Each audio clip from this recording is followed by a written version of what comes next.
Class में आपको क्या बताए थे कि फंक्शन ऑफ फंक्शन को कैसे सॉल्व कीजिएगा, है ना।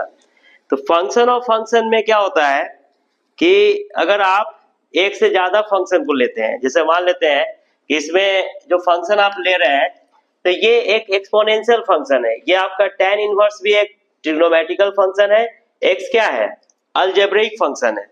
इसमें आपका तीन फंक्शन आ गया, एक आ गया एक्सपोनेंशियल, एक हो गया आपका ट्रिग्नोमेट्री, एक हो गया आपका अलजेब्रिक फंक्शन। तो तीन फंक्शन का डिफरेंशिएशन करने के लिए अगर आपको देता है तो जनरली बोर्ड लेवल का क्वेश्चन जो होगा इस पैटर्न का नहीं होता है। कंपटीशन लेवल का जब क्वेश्चन आप करेंगे, जैसे मेडिकल और जेई लेवल का क्वेश्चन, तो उसमें जो है स्टैंडर्ड थोड़ा ज्यादा रहता है। जब हम आप उसको कराएंगे कुछ क्वेश्चन जो जेई में पूछा है और मेडिकल में, तो वहां पर इसका इस्तेमाल किया जाएगा, इसका यूज होगा, ठीक है। तो इस क्वेश्चन को हम सॉल्व करके बताते हैं कैसे सॉल्व होगा। देखिए ये फर्स्ट क्वेश्चन देखिए आप, y इक्वल टू आपका दिया हुआ है e के पावर tan इनवर्स x के पावर 80। तो इसको जब डिफरेंशिएट कीजिएगा आप, dy बाई dx निकालिएगा, तो d e के पावर tan इनवर्स x के पावर 80 बाई dx। अब एक्सपोनेंशियल फंक्शन का जो डिफरेंशिएशन होता है, ये आप जानते हैं कि e के पावर x का डिफरेंशिएशन जो होता है e के पावर x होता है। कब? जब यहाँ पर x होगा और यहाँ पर x होगा तब। तो e का डिफरेंशिएशन e होता है ओनली, x से कोई मतलब नहीं, x उसका एक वेरिएबल है। तो यहाँ पर e का पावर में ये टर्म है ना, इससे हमको कोई फर्क नहीं पड़ रहा है, e का डिफरेंशिएशन e ही होगा, है ना। तो आपको करना क्या होगा कि x को हटा के ये पूरे टर्म को नीचे में लिखना पड़ेगा, तब ये कहलाएगा फंक्शन ऑफ फंक्शन। जैसे इसको सॉल्व कैसे कीजिएगा, तो सॉल्व करने के लिए d e के पावर tan इनवर्स x के पावर 80 बाई इसके पावर में जो भी टर्म आपका है, जैसे tan इनवर्स x के पावर 80 है तो इसको आप नीचे में लिख दीजिए, ठीक है। और ये टर्म हम अपने से लिखे हैं तो इसको फिर यहाँ ऊपर में लिखेंगे, d tan इनवर्स x के पावर 80 को ऊपर में लिखेंगे। अब हमको करना क्या है, tan इनवर्स को डिफरेंशिएट करना है तो x को नीचे में लिखेंगे, x के पावर 80 को, फिर इसको ऊपर में लिखेंगे तो dx के पावर 80 बाई dx हो जाएगा। अब x जो है पावर में कुछ भी रहेगा तो x के रिस्पेक्ट में डिफरेंशिएट हो जाएगा, है ना। e का पावर कुछ भी रहेगा, e का डिफरेंशिएशन क्या होता है, e ही रहता है ना एक्सपोनेंशियल का। अब पावर में जो भी है उसको लिख दीजिए आप, tan इनवर्स x के पावर 80, इसका आंसर हो जाएगा। tan इनवर्स का डिफरेंशिएशन क्या होता है, तो tan इनवर्स का डिफरेंशिएशन आप पढ़े होंगे फॉर्मूला में कि इसका डिफरेंशिएशन होता है 1 बाई 1 प्लस एक्स स्क्वायर। तो इसके साथ जो भी रहे उससे मतलब नहीं है, अगर यहाँ x है, यहाँ x है तो यहाँ x लिखा गया है, यहाँ x का पावर 80 है तो सब जगह 80 लगा दीजिए आप, 80 लगा दीजिएगा तो यहाँ भी 80 हो जाएगा। क्या इसका मतलब है कि इसका जो डिफरेंशिएशन होगा 1 प्लस एक्स के पावर 80 का पावर स्क्वायर हो जाएगा, ठीक है ना। और ये इसका डिफरेंशिएशन क्या होगा, तो x का पावर n का डिफरेंशिएशन आप पढ़ चुके हैं, n इंटू एक्स का पावर n माइनस 1, 80 है तो 80 इंटू एक्स का पावर 80 माइनस 1 होगा, मतलब इसका वैल्यू आपका आ गया e के पावर tan इनवर्स x के पावर 80 इंटू 80 x के पावर 79 हो जाएगा, और ये हो गया आपका 1 प्लस एक्स के पावर 80 को 2 से मल्टीप्लाई कीजिए 160, ठीक है। ये मेरा आंसर हो जाएगा। इसको आप आगे भी लिख सकते हैं, इसको पहले लिखिए इसको बाद में लिख दीजिए। तो 80 इंटू एक्स के पावर 79 बाई 1 प्लस एक्स के पावर 60 इंटू ई के पावर tan इनवर्स एक्स के पावर tan इनवर्स एक्स का पावर 80 हो जाएगा। ये आपका आंसर निकल गया फंक्शन ऑफ फंक्शन का, ठीक है। तो आपको देखने में लग रहा है कि बहुत बड़ा है डिफरेंशिएशन, मगर है बहुत ही सिंपल, मतलब कि देखने से बड़ा होने से नहीं होता है। कॉन्सेप्ट खाली आपको पता होना चाहिए कि अगर 2 या 3 फंक्शन एक साथ आ जाएगा तो कैसे डिफरेंशिएट करेंगे। ये चीज आप अभी जैसे सीख लेते हैं तो फायदा आपको जब 12th में आप जाएंगे, मैथ जब पढ़ेंगे तो वहां भी इससे फायदा होगा आपको, मैथ में भी आपको हेल्प करेगा और बोर्ड एग्जाम में भी क्वेश्चंस आता है इस पैटर्न का, ठीक है। और फिजिक्स में जब जेई और नीट लेवल का क्वेश्चन जब कीजिएगा तो उसका डिफरेंशिएशन का लेवल थोड़ा ज्यादा होता है, ठीक है। अब बोर्ड में नहीं है कहीं पर इसका इस्तेमाल, बोर्ड में सिर्फ फॉर्मूला और जो रूल्स लिखे उतना ही याद रखना है ना। इसको उतार लीजिए।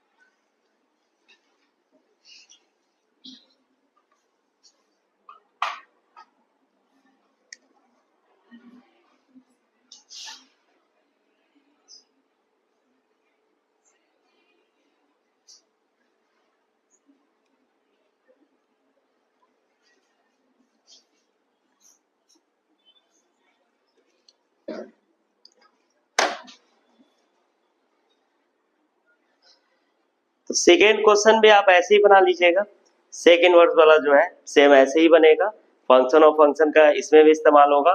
तो सेक इनवर्स के साथ क्या लगा हुआ है, लॉग लगा हुआ है, तो लॉग का फॉर्मूला आप यहाँ लगाइएगा, है ना।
सेकेंड क्वेश्चन को सॉल्व करके देखिए।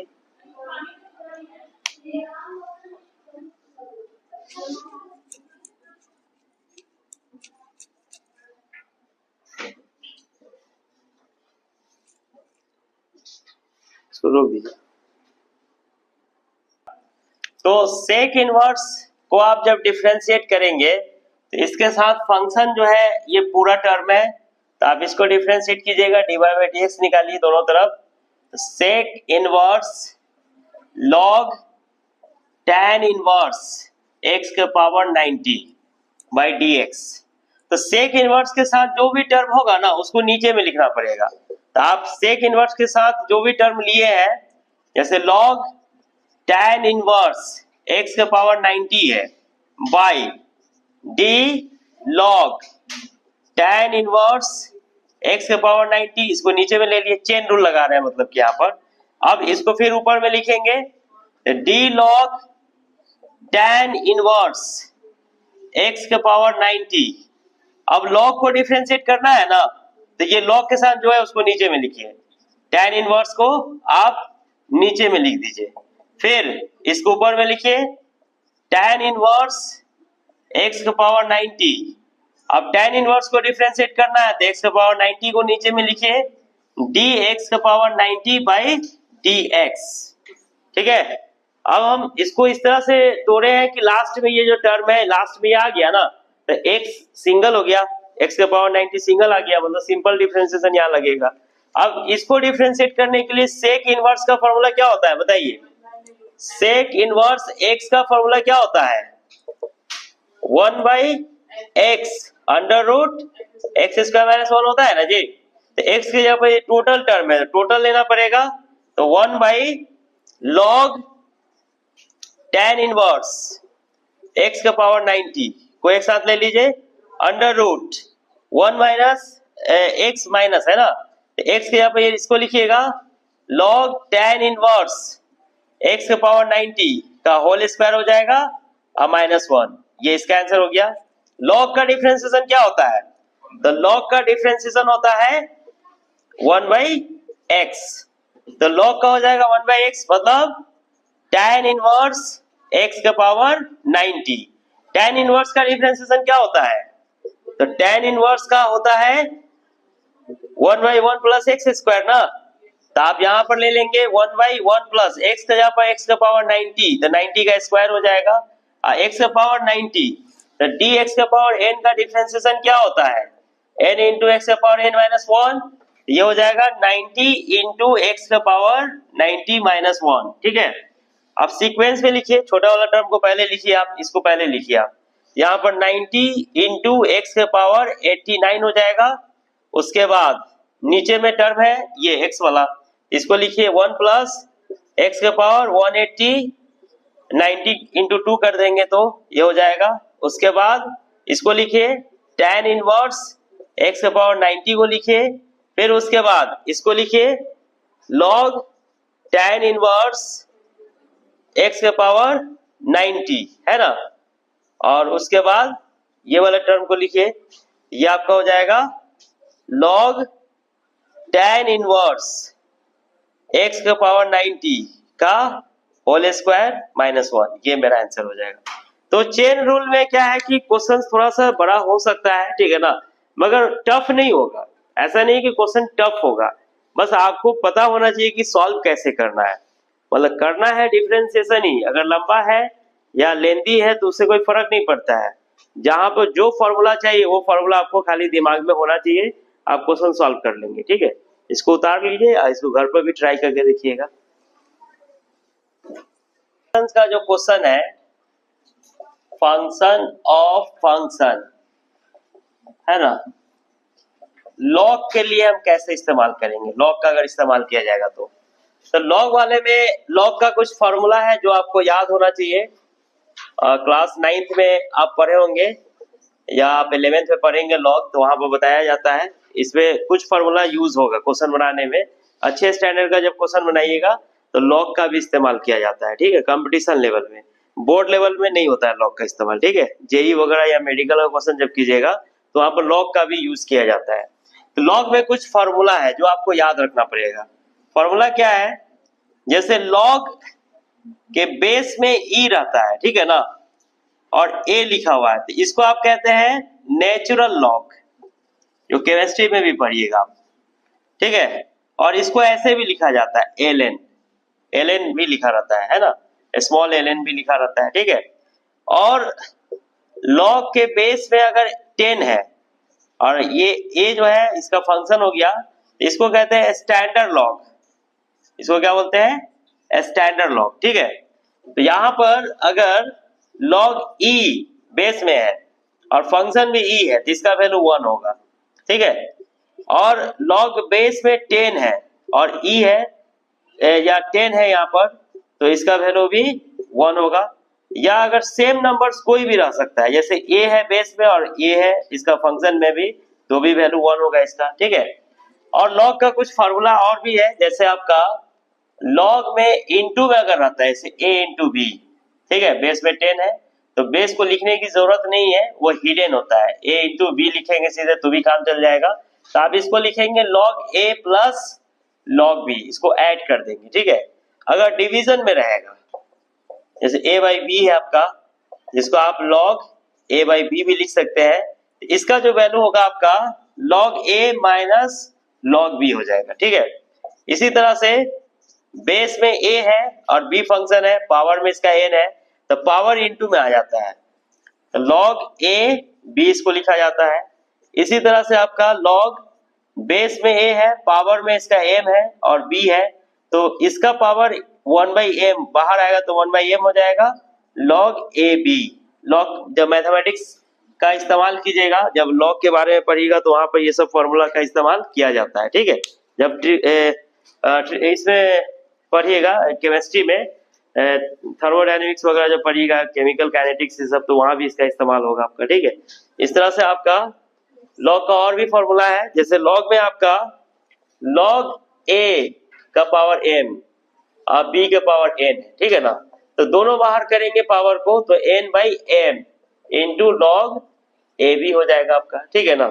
सीक्वेंस में ऐसे भी लिखा रहता है, जैसे लॉग ए बी, और इसको उल्टा कीजिएगा तो लॉग बी ए हो जाएगा, ठीक है ना। और इसको जब मल्टीप्लाई कीजिएगा तो log A B into log B A, मतलब 1 हो जाएगा, ये है ना। इसको आप इधर ले आइएगा तो 1 बच जाएगा। मतलब सीक्वेंस में अगर इसको लिखते हैं, जैसे लॉग ए बी है इंटू लॉग बी सी है इंटू लॉग सी डी है इंटू लॉग डी ए, मतलब जहां से स्टार्ट किए वहीं पर आप पहुंच गए, तो इसका वैल्यू कितना हो जाएगा, 1 हो जाएगा, ठीक है। तो ये सब जो फॉर्मूला है इसका यूज हम डिफरेंशिएशन का क्वेश्चन बनाने में करेंगे, है। और वहां पर आप जब केमिस्ट्री में जाइएगा तो वहां पर टेबल का इस्तेमाल होता है, फिजिक्स में भी होगा टेबल का, तो टेबल बताया जाएगा कि टेबल कैसे निकाला जाता है, लॉग का वैल्यू कैसे निकाला जाता है, ठीक है। लॉग का वैल्यू निकालने का तरीका बताया जाएगा, मगर यहाँ डिफरेंशिएशन में इतना ही यूज होता है, ये फॉर्मूला का हम यूज करेंगे, ठीक है। इसको उतारिए। का जो क्वेश्चन आपको है उसको कैसे सॉल्व कीजिएगा, find out dy by dx। जैसे आपका क्वेश्चन है y इक्वल टू एक्स के पावर साइन एक्स। तो अभी तक आप जो क्वेश्चंस किए थे उसमें क्या था कि कांस्टेंट के पावर वेरिएबल्स था या वेरिएबल का पावर कांस्टेंट था। यहाँ पर क्या है, वेरिएबल का पावर वेरिएबल है, मतलब एक्स भी एक वेरिएबल है और साइन भी क्या है, एक वेरिएबल है, मतलब बदल सकता है value according to situation. X का मतलब वेरिएबल होता है, साइन एक्स का वैल्यू कुछ भी हो सकता है ना। तो इस तरह का क्वेश्चन जो बनाइएगा ना, इसमें लॉग का इस्तेमाल करना पड़ेगा, बिना लॉग का आप नहीं बना सकते हैं, ठीक है। तो इसमें करेंगे क्या, पहले taking log on both sides, आप दोनों तरफ लॉग ले लीजिए। तो लॉग y इक्वल टू हो जाएगा लॉग x के power sine x, log y power into में आ जाएगा, तो बचेगा आपका सिर्फ x, इंटू में आ गया ना आप दोनों। अब इसको डिफरेंशिएट कीजिए, अब इसको हम क्या करेंगे, डिफरेंशिएट करेंगे। तो differentiating it with respect to x, तो आप इसको लिखेंगे d log y by dx, इधर भी लिखेंगे dy बाई dx, ये आपका हो जाएगा sin x into log x। अब जैसे log के बारे में नहीं पता होता तो आप इसको ऐसे नहीं लिख सकते थे, log का फॉर्मूला यूज हुआ ना, पावर इंटू में आ गया, क्या log में लिखवाए हुए थे फॉर्मूला आपको। तो अब इसको डिफरेंशिएट जब कीजिएगा तो y जो है y के रिस्पेक्ट में डिफरेंशिएट होगा, तो d log y by dy ये हो जाएगा dy बाई dx। साइन को आप बाहर कर लीजिए, साइन को बाहर कीजिएगा तो log x बाई dx हो जाएगा। अब log को बाहर कीजिएगा तो साइन का डिफरेंशिएशन होगा, u इंटू v पर हम तोड़ रहे हैं, जो रूल आपको बताए थे, है ना। तो यहाँ पर जो वैल्यू होगा आपका y का कितना होगा, log y का 1 बाई y, ये हो गया आपका dy बाई dx, ये आपका हो जाएगा साइन x, log x का क्या होता है 1 बाई x, ये हो गया log x, साइन का डिफरेंशिएशन क्या होता है cos x, है ना। यहां से जो वैल्यू आपका आएगा ये वैल्यू हो जाएगा आपका dy बाई dx का जो वैल्यू होगा, y को आप इस तरफ ले आइए तो ये हो जाएगा y और साइन x बाई x हो जाएगा, और इधर आपका हो गया cos x into log x। अब y का वैल्यू कितना है, तो y का वैल्यू जो है आप डाल दीजिए उसको, तो dy by dx equal to y का वैल्यू x का पावर साइन x है, तो x का पावर साइन x हो जाएगा, और ये हो गया आपका sine x by x plus cos x into log x, ये मेरा आंसर हो जाएगा। तो लॉग के बिना इस तरह का क्वेश्चन आपसे नहीं बनेगा, लॉग का इस्तेमाल करना ही पड़ेगा। अब लॉग का इस्तेमाल इसमें हुआ क्या है, सिर्फ पावर को इनटू में लाने के लिए, है ना। बाद बाकी तो वही डिफरेंशिएशन है जो आप कर रहे हैं, खाली ये जो एक टर्म है इसको इनटू में लाने के लिए लॉग का फॉर्मूला का यूज किया गया है, ठीक है। इसको उतारिए दो।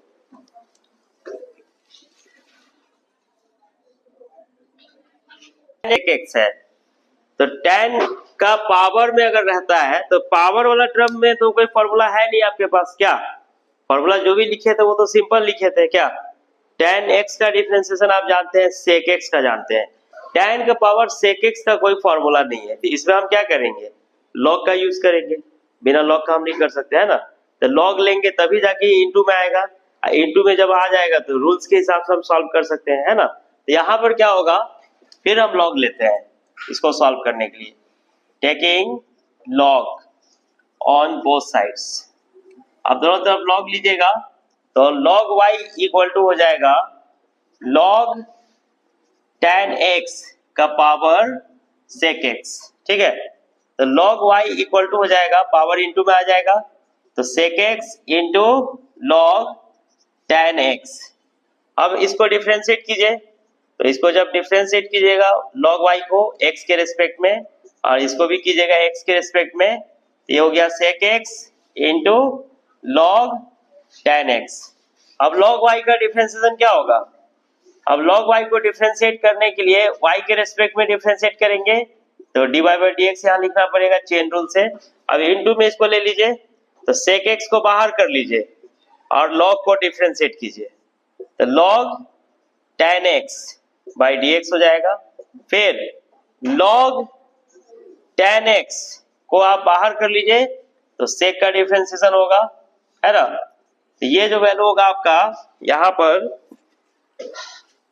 log y का डिफरेंशिएशन हो जाएगा 1 by y, ये हो गया आपका dy by dx और ये हो गया आपका sec x। log का डिफरेंशिएशन यहाँ करना है तो tan को नीचे लेना पड़ेगा, क्या, तो नीचे में tan x हो जाएगा और ऊपर में आ जाएगा tan x by dx हो जाएगा, ठीक है। अब यहाँ पर जो वैल्यू होगा आपका log tan x, sec x का डिफरेंशिएशन क्या होगा, sec x into tan x, ठीक है, तो ये वैल्यू आपका आ जाएगा, y को उधर ले आइए आप, तो dy by dx, y यहाँ पर आ जाएगा, ये हो गया आपका sec x into log tan x का होगा 1 by tan x और tan का होगा sec square x plus log tan x into आपका sec x into tan x हो जाएगा, ठीक है ना। अब y का वैल्यू रख दीजिए, y का वैल्यू कितना है, तो tan x का पावर आपका है sec x, ठीक है, और ये sec x बाई sec मिल जाएगा तो sec का पावर 3 हो जाएगा, sec 3x by tan x plus आपका हो जाएगा sec x into tan x into log tan x, ठीक है ना, ये वैल्यू आ गया आपका dy by dx का। तो ऐसे क्वेश्चन को सॉल्व करने के लिए आपको log लेना ही पड़ेगा, बिना log का ये सॉल्व होगा ही नहीं, है ना। डिफरेंशिएशन तो सिंपल ही है, डिफरेंशिएशन में कुछ है नहीं, मेन क्या है कि पावर को इनटू में लाने के लिए हम log ले रहे हैं बस, ठीक है। देखिए इस क्वेश्चन में जो आप अभी तक पढ़े हैं डिफरेंशिएशन, मतलब डिफरेंशिएशन क्यों बताया गया, आपको बताया गया डिफरेंशिएशन का यूज होता है, जैसे आप थ्योरी कोई भी आप डेरिवेशन जब करेंगे, फॉर्मूला जब डिराइव करेंगे तो वहां पर यूज होता है फॉर्मूला का और रूल्स का, और थोड़ा सा अच्छे स्टैंडर्ड में जब जाते हैं तो क्वेश्चंस का लेवल जब बढ़ेगा, मेडिकल और जेई की बात करते हैं तो वहां पर डिफरेंशिएशन का यूज होता है। जैसे नीट का ये क्वेश्चन है, तो ये नीट का क्वेश्चन जैसे motion in a straight line जब चैप्टर आप पढ़ेंगे तो वहां पर ये क्वेश्चन आएगा, ठीक है ना। तो इस क्वेश्चन को बनाने के लिए आपको चाहिए क्या, तो डिफरेंशिएशन पता होना चाहिए, बिना डिफरेंशिएशन का ये क्वेश्चन नहीं बनेगा। जो बच्चा नहीं पढ़ा है उसे ये क्वेश्चन नहीं बनेगा, जो पढ़ा है उसके लिए आसान है, 4 नंबर का क्वेश्चन है, मतलब बहुत आसानी से सॉल्व कर सकता है। अब क्वेश्चन में कह रहा है क्या कि द डिस्प्लेसमेंट, मतलब डिस्प्लेसमेंट जो है, जो x है वो मीटर में दिया हुआ है, ऑफ अ पार्टिकल, एक पार्टिकल का जिसका मास कितना है m, जो केजी में है, मूविंग इन वन डायमेंशन, मतलब सीधे वो मूव कर रहा है, under the action of a force, जब फोर्स लगाया जाता है या फोर्स के कारण, is related to time small t, मतलब टाइम के रिस्पेक्ट में वो दिया गया है, ठीक है, डिस्प्लेसमेंट, और उसका इक्वेशन भी दिया हुआ है t equal to root x plus 3, मतलब डिस्प्लेसमेंट और टाइम का रिलेशन दिया हुआ है, उल्टा दे दिया है, इससे पहले डिस्प्लेसमेंट देना चाहिए था तब टाइम देना चाहिए था, इसमें क्या किया कि उल्टा कर दिया है, इसलिए थोड़ा सा बच्चे के लिए लगेगा कि ये क्वेश्चन सॉल्व कैसे होगा, है ना। अब इसमें कुछ है नहीं, हम अभी समझाएंगे तो समझ में आ जाएगा आपको। The displacement of the particle when its velocity is zero. बोल रहा है कि इस पार्टिकल का डिस्प्लेसमेंट क्या होगा जब वेलोसिटी जीरो होगा। मतलब वेलोसिटी जीरो होगा तो डिस्प्लेसमेंट क्या होगा ये निकालना है हमको, है ना। तो वेलोसिटी को जीरो करके देखना पड़ेगा ना। अब वेलोसिटी निकालने के लिए हम क्या करेंगे, डिस्प्लेसमेंट को एक बार डिफरेंशिएट कर देंगे टाइम के रिस्पेक्ट में, तो क्या दे देगा वो, वेलोसिटी दे देगा। पहला क्लास यही ना था आपका कि वेलोसिटी होता है displacement by time, ds by dt। क्या इस क्वेश्चन में देखिए दिया हुआ क्या है, जैसे ये क्वेश्चन जो आपका है इसमें दिया हुआ है आपका रिलेशन, वो रिलेशन है t equal to root under x plus 3, ठीक है। तो आप इसको जब सॉल्व करेंगे तो यहाँ पर रूट x इक्वल टू इसको इधर ले आइए तो t माइनस 3 हो जाएगा। अब स्क्वायरिंग कीजिए दोनों तरफ, स्क्वायरिंग करेंगे तो कितना होगा, x equal to t square minus 6t plus 9 हो जाएगा। अब वेलोसिटी निकालना है तो वेलोसिटी के लिए हम क्या करेंगे, डिस्प्लेसमेंट को एक बार डिफरेंशिएट कर देंगे टाइम के रिस्पेक्ट में, तो इधर भी डिफरेंशिएट करना पड़ेगा, है ना। तो आप dt स्क्वायर इसको डिफरेंशिएट कीजिए, 6 dt को डिफरेंशिएट कीजिए और 9 को भी डिफरेंशिएट कीजिए, है ना। तो 9 को जब डिफरेंशिएट कीजिएगा तो 9 कांस्टेंट है, t स्क्वायर का डिफरेंशिएशन 2t हो जाएगा, इसका 6 इंटू 1 हो जाएगा, ये हो गया 0। मतलब 2t माइनस 6 ये v का मान निकल गया, ठीक है। तो बोला है कि जब वेलोसिटी जीरो होगा, वेलोसिटी जब जीरो होगा तो डिस्प्लेसमेंट कितना होगा। तो वेलोसिटी को जीरो करके देख लीजिए आप, वेलोसिटी को क्या कीजिए आप जीरो कर लीजिए, ठीक है। तो वेलोसिटी को जब जीरो करेंगे v का मान क्या करना है, जीरो करना है। को जब हम जीरो करेंगे, ठीक है ना, तो वेलोसिटी को जीरो कीजिए, v इक्वल टू कितना हो गया 2t माइनस 6 इक्वल टू 0, ठीक है। तो 2t माइनस 6 इक्वल टू 0, तो 2t इक्वल टू कितना हो गया 6, t का मान कितना हो गया 6/2, ये आपका 3, टाइम आपका निकल गया 3 सेकेंड। मतलब टाइम जब 3 सेकेंड होगा ना तो वेलोसिटी क्या हो जाएगा, जीरो हो जाएगा। और टाइम जब 3 सेकेंड होगा तो वेलोसिटी जीरो होगा, तो उस समय डिस्प्लेसमेंट भी तो होगा, बॉडी कुछ ना कुछ डिस्टेंस कवर किया होगा, तो आपको वो डिस्प्लेसमेंट भी पता करना है। तो डिस्प्लेसमेंट का फॉर्मूला क्या है आपके पास, तो x equal to t minus 3 का होल स्क्वायर। तो आप टाइम जब लेंगे कितना, टाइम लेंगे जब 3 सेकेंड, तो डिस्प्लेसमेंट कितना होगा, तो 3 माइनस 3 का होल स्क्वायर, तो x इक्वल टू 0 हो जाएगा, मतलब 0 मीटर। क्या, तो डिस्प्लेसमेंट कितना होगा आपका 0 मीटर। ये मेरा आंसर हो गया बी का। तो इसमें है क्या, तो डिफरेंशिएशन ही है ना। डिफरेंशिएशन अगर आपको करने आ रहा है तो ये क्वेश्चन आपके लिए आसान है। फिजिक्स का ठीक यूज हुआ है, मगर फिजिक्स का जो यूज हुआ है वो 9th क्लास में जो आप फिजिक्स पढ़े वही है ना। डिस्टेंस, डिस्प्लेसमेंट, वेलोसिटी, ये सब तो 9th में ही पढ़ना था आपको। 11th में भी आप पढ़ेंगे, chapter motion in straight line में पढ़ेंगे आप, ठीक है।